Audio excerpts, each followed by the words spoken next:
আমার আব্বা কেন আসে না? আব্বা আসলে টাকা নিয়ে যাব কিছু গহনা বানানোর জন্য।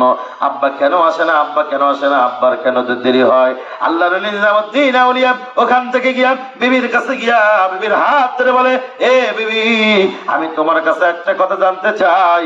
এই যে আমি রাতকে রাত থেকে দুনিয়ার পিছিয়ে ছুটাছুটি করে দুনিয়াকে বেশি প্রাধান্য দিয়া আমার আল্লাহকে ভুলে গিয়া দুনিয়ার প্রেমে পড়ে ডাকাতি করে 2 নম্বরে কাজ করে গুনাহের কাজ করে তোমার জন্য যে গহনা আনি, তোমার জন্য যে টাকা পয়সা আনি, তুমি তার ভাগ চাও।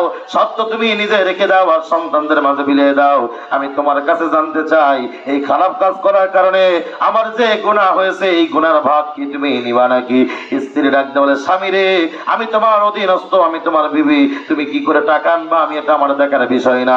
আমি তোমার টাকার ভাগ আর সম্পত্তির ভাগ নিব, আমি তোমার পাপের ভাগ নিতে পারবো না।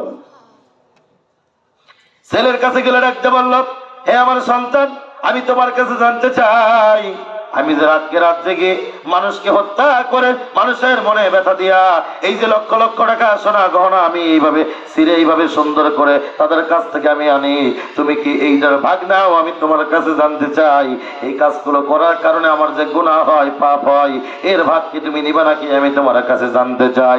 সন্তান ডাকতে বলে, আব্বা রে, আব্বা, আমি আপনার সন্তান, আপনি আমার বাবা, আপনার দায়িত্ব আছে আমার এইভাবে সংসার চালানো, আমার টাকা দেওয়ার, আমি আপনার সব কিছুর ভাগ নিব, মাগার আপনার পাপের ভাগ আমি নিব না।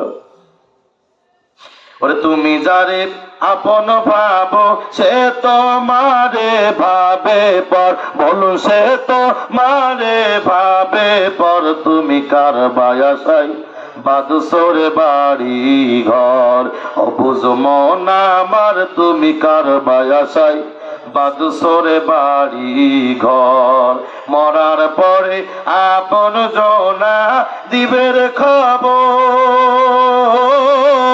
কেউ বাজাবে বাস কাটিতে, কেউ বা যাবে বাস কাটিতে, কেউ বা খুশিবে তোর কবর, কার